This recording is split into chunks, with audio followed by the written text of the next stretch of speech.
That one started. Okay, there we go. On camera. So welcome out to session 13. And today is August the 16th. And it's the year 2022. So here we are. We've come this far since January. And we finally made it to Matthew 24. This is the chapter when people say they're going to talk about the end times. This is the chapter they automatically think of, either this or Revelation or 2 Thessalonians 2. This is the longest discussion that Jesus gave about his return. And to me, every time I turn to Matthew 24, it just amazes me, because all you have to do is turn another page or two and you're to the crucifixion. And as best we can tell, this is about 2 or 3 days at the most, but probably just a couple of days before his arrest and his death. And you think, if I'm facing that kind of suffering, and I'm Jesus, so I know exactly what I'm facing, and it's a couple of days from now, that's where my focus is going to be. But his focus was way out there to his return. And one reason for that is he rightfully saw his death and resurrection and ascension as part of a continuum that leads to his return.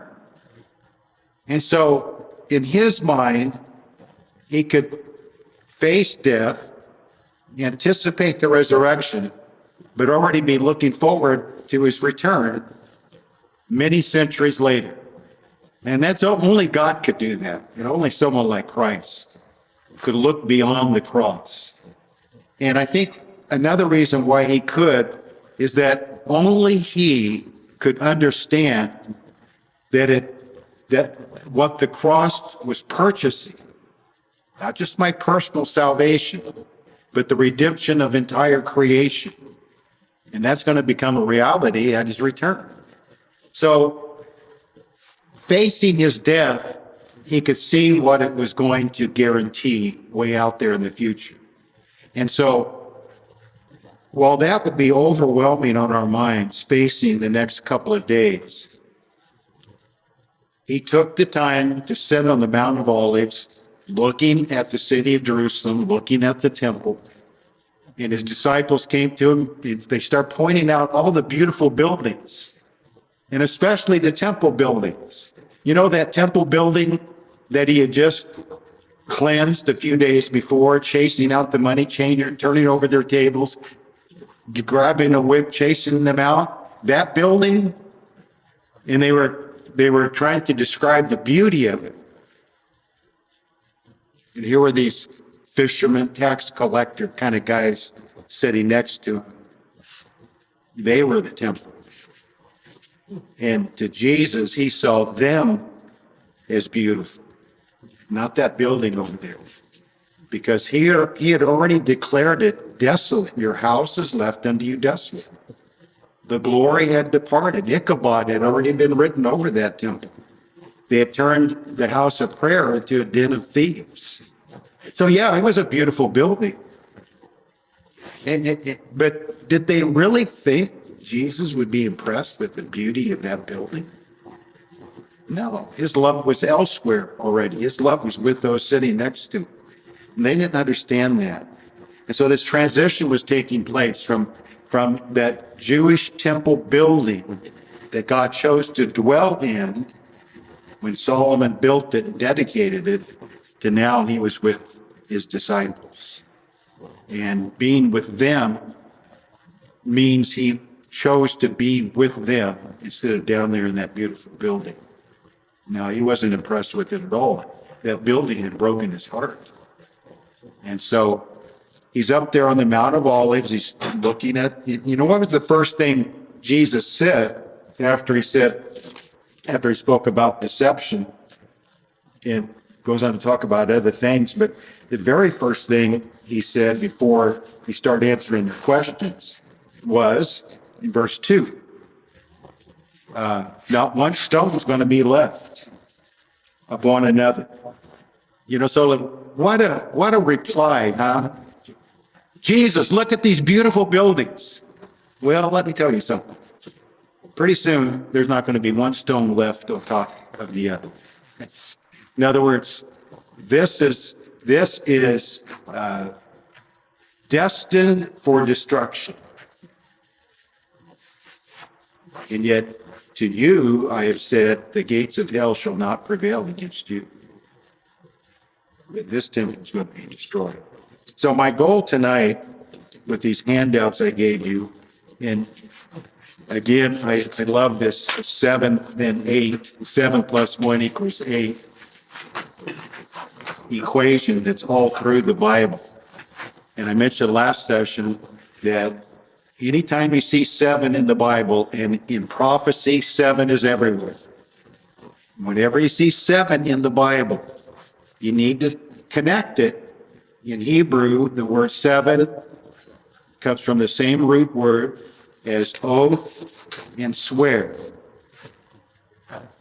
So one reason why God uses 7 so often in prophecy, it's God saying, I made a bunch of promises back there, and I intend to keep those promises.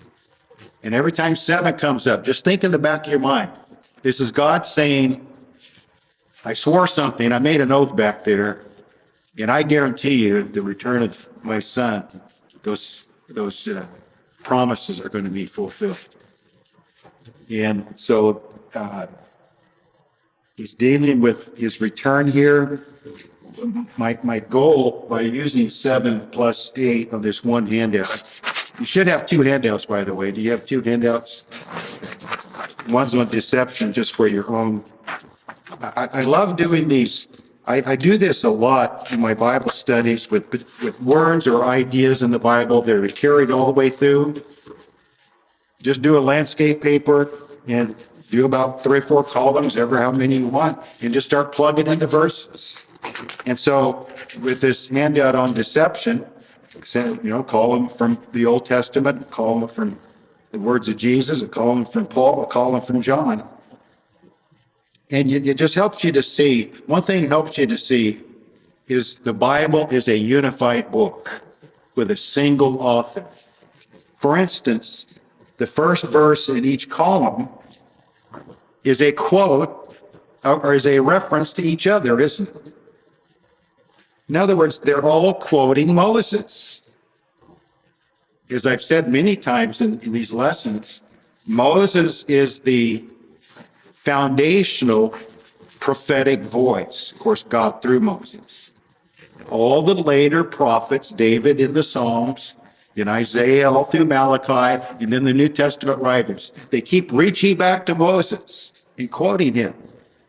And so Jesus is doing nothing else in Matthew 24:4 than quoting Moses, because he gave those words to Moses. So God isn't quoting himself. And then Paul in 2 Thessalonians 2:3 is quoting Moses and Jesus. And then John in 1 John is quoting all 3 of them. But the reason I wanted to put these first in each column is to show that idea, this continuity of unity, of truth, of phrases, of terms, of ideas that are carried all the way through the Bible. And in prophecy, they often are reaching back to Moses. So this Matthew 24, even though we're dipping our toe in this large lake of water tonight, my goal in these 2 outlines is to mainly provide a framework of the structure of this chapter. We're so excited to get into Matthew 24. We start reading, what does this mean? What does this mean? What does this mean? We have all these kind of questions, everything. Let's take a step back and look at the framework of the whole chapter. But before Jesus starts laying out the framework, the outline of his thoughts, the first thing I want to deal with is this idea of deception. He mentions it 4 times in this single chapter. So it's like all the way through the chapter, he's saying, don't forget, there's going to be a lot of deception. Don't forget, be on guard. And I have at the end of that, bottom of that handout, an unfortunate truth, a bad combination. Number one, there are many deceivers. That will be from that third column, 2 Timothy 3:13. But number two, we are easily deceived. That second passage in the first column, Jeremiah 17:9, the heart is deceitful above all things and desperately wicked. Who can know it? You know, the greatest deception we have is we don't think we're easily deceived. Well, we really don't. We think we're sharp. We think we're on the ball. We think we're aware. But when the Bible says your heart is desperately wicked and deceitful above all things, what deceives you the most? Not from without, your own heart deceives you. And then you combine that with there's a lot of deceivers out in the world, and that's a bad combination. And so Jesus, before he answered their questions, which their questions are verse 3, they basically have three questions. When shall these things be? What shall be the sign of your coming and of the end of the age? I like to remind people, these are legitimate questions. But Jesus answered these three questions, not based on their own ideas or their own suppositions. He based them on his truth. So he answers the question differently than how they thought their questions were going to lead to. And so need to keep that in mind. But before he answers their questions, he takes up this subject of deception. Take heed that no one deceives you. And then in verse 5, many will come in my name saying, I am the Christ, and will deceive many. Well, we'd like to think we're the few that won't be deceived, but the vast majority will be deceived. When that man of sin comes on the scene and he does all these wondrous things, the Bible says in Revelation 13, the whole world will wonder after him. They'll say, who can make war with him? So, this COVID thing we just came through was a pretty good dry run of how easily super intelligent, very aware, super religious Bible students, non-Bible, people of all stripes bought into most of it quickly and easily and were willing to change major things in their life. And so if something comes along, which will be dozens of times more major and threatening than COVID, of course the vast majority is going to be deceived by it. And anyone who is looking at it from a Bible standpoint, it says, don't be deceived by this. Well, your head will be on the chopping block, literally. Your head will be chopped off, the Bible says, because you will be upsetting the apple cart. And the worst thing against those in power, when the majority is being deceived, the worst thing that can happen is someone trying to upset the apple cart. And you have to be eliminated. So that's just the way it's going to go. Okay, verse 5, many will come in my name saying, I am the Christ, and will deceive many. And then the next time is 24:11. Many false prophets will rise up and deceive many. How many times can he say that? Then in verse 12, because iniquity or lawlessness will abound, the love of many will grow cold. You keep having many, many, many, many, many. He doesn't use the word few in verse 13, but that's implied. The few will endure to the end and be saved, but the vast majority will be deceived. Then in 24:24, for false Christ and false prophets will arise, show great signs and wonders, so as to deceive, if possible, even the elect. That tells us that very small handful of people who are recognizing what is going on it almost deceives them. And it's not just the information they're taking in will deceive them, but the peer pressure. Peer pressure can be very powerful, especially if it's people you love and trust and care for. It can put a lot of pressure in it. So all these verses on deception on this one handout, just take home for your own reference. Let me see, what else do I want to say about this? I do want to read those verses in 2 Thessalonians in the third column, chapter 2, verse 9 and 10, that this Antichrist, empowered by Satan, it says, with all power, signs, and lying wonders. That word lying in that verse is the Greek word we get pseudo from, false. I think it applies to all three. It will be true power and signs and wonders, but it will be for the purpose of falsehood, to lead people astray. It will be for the purpose of tricking people, of lying to them. So it's pseudo in the sense that, not that it won't be real, but that it will be for a false purpose, with all unrighteous deception among those who perish. And then the two verses regarding the Antichrist and Satan, the last column, Revelation 12:9, that dragon, called the devil and Satan, who deceives the whole world, he's going to be cast down to the earth in the middle of these 7 years. And when he's cast down, Revelation 12 says, woe unto those on the earth, because the devil has come down to you having great wrath. See, people don't often talk about, when they talk about especially this last half of the 7 years, talk about the wrath of God. There's a whole lot of wrath of Satan going on as well. In fact, the wrath of Satan lasts for a longer period of time. The wrath of God is right down there at the end, very concentrated period of time. It doesn't cover the whole 7 years. Many teach that it does. You look at the actual wrath of God that's in those last 7 bowls or vials, they're way down there in a very compressed period of time. He's allowing the wrath of Satan to work itself out quite a bit longer.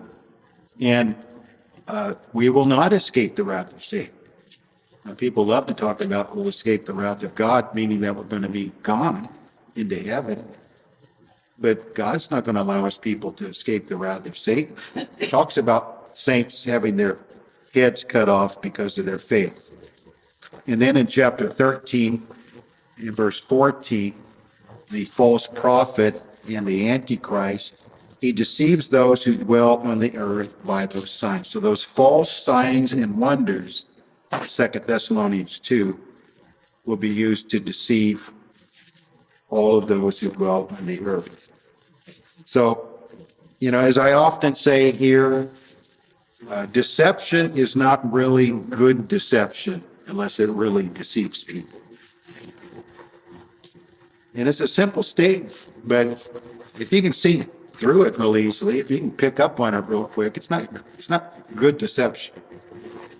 But all of us have been to magic shows where you see a guy disappear a bowling ball and he's like 5 feet in front of you, and you're trying to look at his hands and everything around to see how he really does it, and he tricks you, and you think, where did that bowling ball go? There were bigger things than that. So deception, if it's really good, can really be tough to detect. So then my second point that I want to point out on this is that in 24 verses 4 through 14, so I call that the first half. I call it more than the first half. I think verses 4 through 14, Jesus answered and said to them, take heed that no one deceives you. Many have come in my name, saying, I am the Christ, will deceive many. You'll hear of wars and rumors of wars. See that you're not troubled. All these things must come to pass, but the end is not yet. So that's a key statement. It's not yet. The end is not yet. He's letting us know. I call verse 4 through 14 a description of this age, between the two comings of Christ, the entire time. These things have been around for the last 2,000 years plus, but he's really talking about from the time I leave till the time I come back. Verse 4 through 14 will describe that entire time. But I put it in this first half of the 7 years because I think all of these things will increase. I say that because verse 8 says, all of these are the beginning of sorrows. And I put here that the word sorrows in the Greek language is the word for travail or birth pains. So, we all understand that, especially the women, but, we all have been through that enough to know that it builds and builds and builds and builds. And then there's this extreme travail right at the end. You know that the birth is near, but the travail is great too. So there's this great tribulation right before this great joy. And the great tribulation builds to its zenith, to its greatest point, just before the birth and the great joy and relief. And that's how Jesus describes the great tribulation. Builds and builds and builds and builds. And then the Lord comes, puts a stop to it. He likens it to the birth of a human baby quite a bit in the scriptures. So all of these are the beginning of sorrows. So they go all through this age and they start building and building. And then in the middle of the week is the midpoint. 24:15. This is a key verse in this entire chapter. So now we're on the third point of this simple timeline. Jesus built in a timeline in this chapter that you can easily follow. So 24:15, therefore, when, so I have that circled in my Bible, that word when, you see the abomination of desolation. We know the abomination of desolation is in the middle of the week. We know that from Daniel chapter 9, verse 27. He shall make a covenant with them for 1 week, for 7 years. In the middle of the week, he shall cause it to cease. He shall break that covenant. So it's really simple language in Daniel 9:27. You don't have to guess. When does this abomination of desolation take place? In the middle of the week when he breaks that covenant. And he declares himself to be God. He goes into the temple and he sets himself up as greater than God, demands to be worshiped as God. Revelation 13 talks about that. We'll have an entire lesson. It's a whole list of items. What happens in the middle of the week? There's a whole bunch of events all happen at the same time. And that's a big turning point. So that's why we divide the 7 years into 2 halves. And we make the last half because of these, what I call timestamp words. The first timestamp word is when. In verse 15, when you see the abomination of desolation spoken of by Daniel the prophet, standing in the holy place. That leads to the word then in verse 21. So this last half of this 7 years, for then there shall be great tribulation. When shall there be great tribulation? When you see the abomination of desolation. So I have, in my Bible, I do this quite a bit with the pencil. I circle the word when, I circle in verse 15, I circle the word then in verse 21, and then I draw a pencil line connecting the 2 little circles. It's an old man way of simplifying things when you're trying to study. And then the when and the then lead to verse 29, another timestamp word, after. So I have that circle, and I have a line drawn from then of verse 21 down to after of verse 29. See how he's just leading us along in an orderly manner, time-wise, throughout this chapter? When you see this, then this is going to happen, a great tribulation. And then as that works itself out, immediately after that tribulation, verse 21, the tribulation of those days, sun will be darkened, we will not give us light, stars of heaven will be Shaken powers will be shaken. Then the last timestamp words of these four, there's more in this chapter we'll deal with, but just these four are enough to give you the framework of the whole chapter. Verse 30, then the sign of the Son of Man shall appear in heaven, the return of Christ. So these four little words, and down here I put it, I like putting things along the timeline. I like the visual part of it. I think it really helps. But another way of doing it is just with arrows. One leads to the next. And then the verses under them, there's the outline of Matthew 24. It really is kind of that simple. Now, there's a lot about this chapter that's not so simple. But Jesus was very orderly in his outline. He knew exactly, okay, next stop, next stop, next stop. And so you just kind of work your way through the chapter with these timestamps. Point number 4 in the handout is another way of looking at this chapter as an outline to get the framework of it. 2 key terms. One is the word then that we've already dealt with. In 24, it's used 3 times. We already looked at 24:21. Then there shall be great tribulation.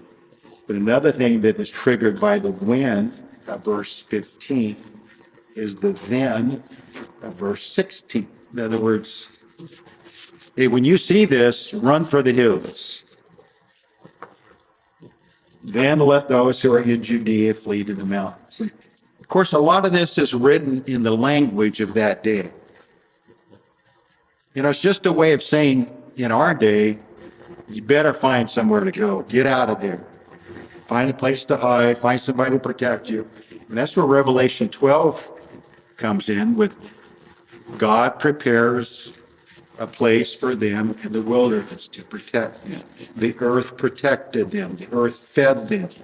The flood came and swallowed up those who came to try to kill them. Now, it doesn't mean the lot won't be killed. They will. But God's going to preserve a certain amount because the goal of the Antichrist is to kill all of them. And God's going to say, I'll let you kill some of them, maybe most of them, but you're not going to kill all of them. Because of my oath, the number 7. I made a promise that they will be here, both the nation of Israel and the church. They will be here when I come back. I will make sure. It will look like the Antichrist has won the war, but God's going to preserve his people. So when you see the desolation, when you see the abomination in verse 15, find a place to hide in verse 16. Why? Because verse 21, the next then, there's going to be great tribulation. Such has not been since the beginning of the world to this time, nor shall ever be. Well, how about if you're a Jew living over in Israel and your parents and grandparents died in the Holocaust in the gas chambers, Nazi Germany. And you're reading this, you think, it's going to be worse than that. Yes, it's going to be worse than that. I mean, if language means anything, he says it's going to be the worst. Jews and Christians for the last 2,000 years have both suffered horrible persecution and death, exile, and all those kind of things. But when Jesus said it's going to be worst that's ever been, because I like to explain to people, that doesn't mean to the individual. Because you heard about some of the ways those people were tortured and killed. You can't get worse than that.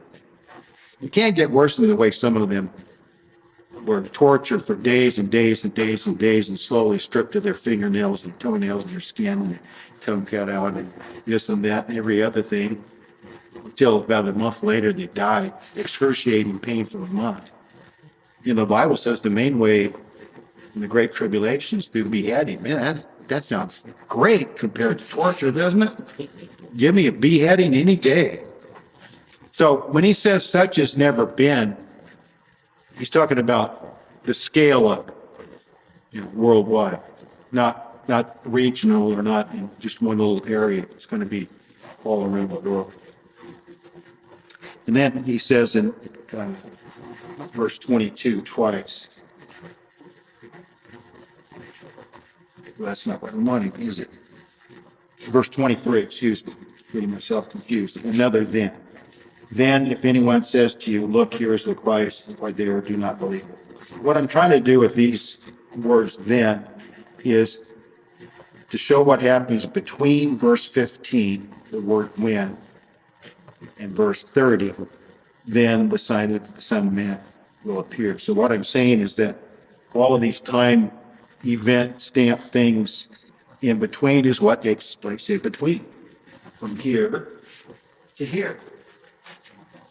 So verse 15 down to verse 29 is describing the last half of the week, the 7 years.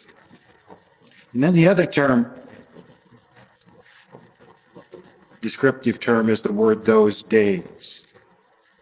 Which days? So in 24:19, he says, but woe to those who are pregnant, to those who are nursing babies in those days. See, people make fun of this kind of language because they say, we're in the 21st century. You know what? It just seems like this is so first century language.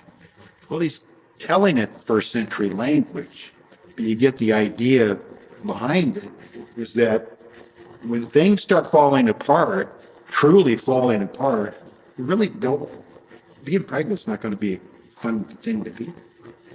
It's just going to add to your difficulties.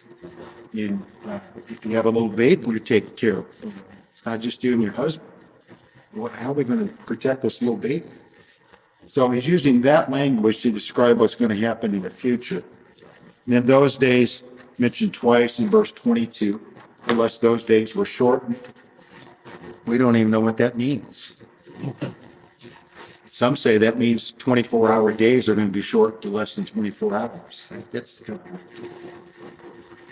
others say that this is said to be 1,260 days, 42 months, 3.5 years.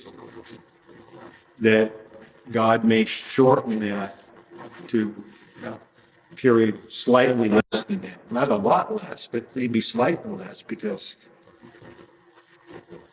he says the reason he shortens it is otherwise no flesh should be saved. It's like he's wiping everybody out. So you got to shorten this time a little bit. But for the elect's sake, because I promised they would continue to the end, and I'm going to get them to the end. Those days will be short. And these uses of those days leads to the final use of it in verse 29. Immediately after the tribulation, those days. So these are just talking about the time between the when of 24:15 and the then of verse 30. Now, this is not maybe a majority view at point 5, but it is my view. 24 verses 29 through 31. Let's read them. Immediately after the tribulation of those days, the sun will be darkened, and we will not give its light. Stars will fall from heaven, powers of heavens will be shaken. Then, when? Immediately after the tribulation. Then the sign of the Son of Man will appear in heaven. Then all the tribes of the earth will mourn. They will see the Son of Man coming in the clouds of heaven with power and great glory. And he will send his angels with the great sound of a trumpet. We will gather together his elect from the four winds from one end of heaven to the other. And so my point of this is that the only coming of Christ, verse 30, coming on the clouds, the only coming of Christ and the only gathering together of the elect. In this whole chapter, the most complete chapter about the events leading up to his return and including his return. So it covers the whole time between his two comings. The only coming and the only gathering of his elect is said to be, verse 29, immediately after the tribulation. So many people hold to a pre-tribulation rapture. I don't fall out with people who believe that. I've allowed it to be taught here several times. But it's interesting that the most complete chapter by Jesus himself, the Son of God, about from now until I return, he does not mention a pre-tribulation rapture, not even hints at it. Just leaves it out. So what's that cause some to do? What we call hyper dispensationalists, is to then say they recognize that that's a problem, isn't it?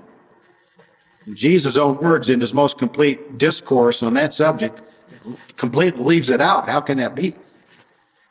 So sometimes the position is taken, there is nothing in Matthew 24 for church saints. It's all for Israel. That's why he doesn't mention the pre-tribulation. That's only for the church. That's the position. It's not my position. But it kind of forces some to that view, that this is only for Israel. Nothing to the church happens until Acts 2, the day of Pentecost. Everything before that is to Israel. That's a too of an extreme position for me. Then I like, let's read the rest of point 5. This gathering together mentioned in verse 31 is very similar to language of 1 Thessalonians 4:17. Those who are alive shall be caught up together with them in the clouds. And 2 Thessalonians 2:1 are gathering together to him. In fact, the Greek word for gathered together in verse 31 of Matthew 24 is the same Greek word as are gathering together in 2 Thessalonians 2:1. So I take it to be the same thing. Point 6, I like this one. The cosmic signs of 24:29. So the sun will be darkened, the moon will not give its light, the stars will fall from heaven, the powers of heaven will be shaken. This is from Isaiah 13:10. You just read it on your own, but trust me, this is a quote from Isaiah 13:10.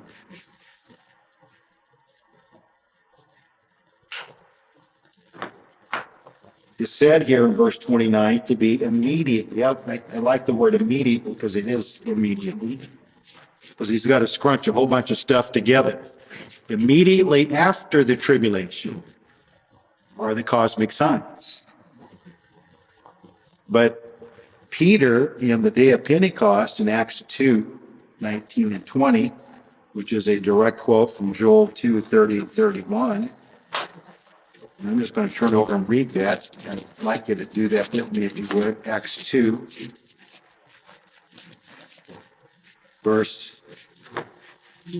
beginning of the quote of Joel 2 is starting in verse 16 of Acts 2. This is what was spoken by the prophet Joel. He begins to quote it. And in verse 17, the last days. But skipping down to verse 19, I will show wonders in heaven above, signs on the earth beneath, blood and fire, vapor of smoke.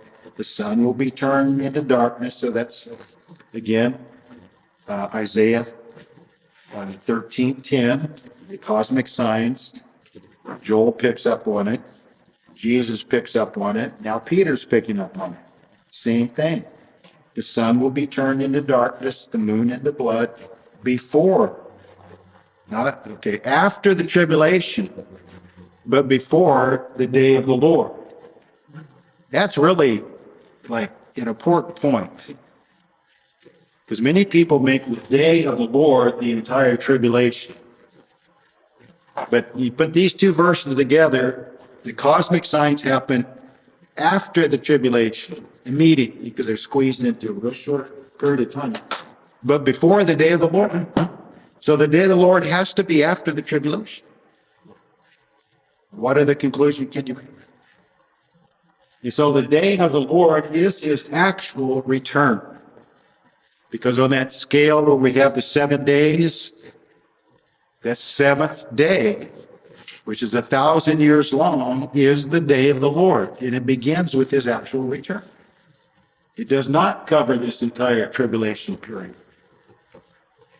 So it's one purpose I'm trying to get across in this lesson tonight, these handouts with these timestamp words, is that forces you into a place, doesn't it? You can't really argue with these timestamp words and what they're connected to. So this whole chapter is like giving us a timestamps, timestamps, timestamps. And this is what happens after this one, then the next one. Point number 7, very important thing to avoid is in verse 45 through 51. Trust me, hardly a week goes by I do not hear this violated. Just this week already, I've heard it violated. Tremendous. Verse 45. Who then is a faithful and wise servant, whom his master made ruler over his household to give them food in due season? What's the role of a servant in the house of God? And if you consider yourself a servant in the house of God, and especially to the pastor, it probably highlights the role of the pastor in this passage. Speaking to the apostles, is to give the people in the house food in due season, at the right time. Give them good food. Blessed is that servant whom his master, when he comes, will find so doing. Surely I say to you that he will make him ruler over all his goods. But if that evil servant says in his heart, my master delayed his coming, and begins to beat his fellow servants. So it's hard to make this like lost and saved people, isn't it? He's beating his fellow servants in the household. And eat and drink with the drunkards. The master of that servant will come on a day when he is not looking for him. That's the thief coming. He comes as a thief to those who are not ready, not to those who are ready. And at an hour he is not aware of. And will cut him in two and appoint him his portion with the hypocrites. There shall be weeping and gnashing of teeth. Boy, every child of God, every church member, especially every pastor, should memorize this passage and live by it and run from it if he sees that building up in himself to do that toward another fellow servant. The Brother Edgar Sullivan, I've quoted him a lot through the years, a longtime missionary to Okinawa when I was in Redondo Beach.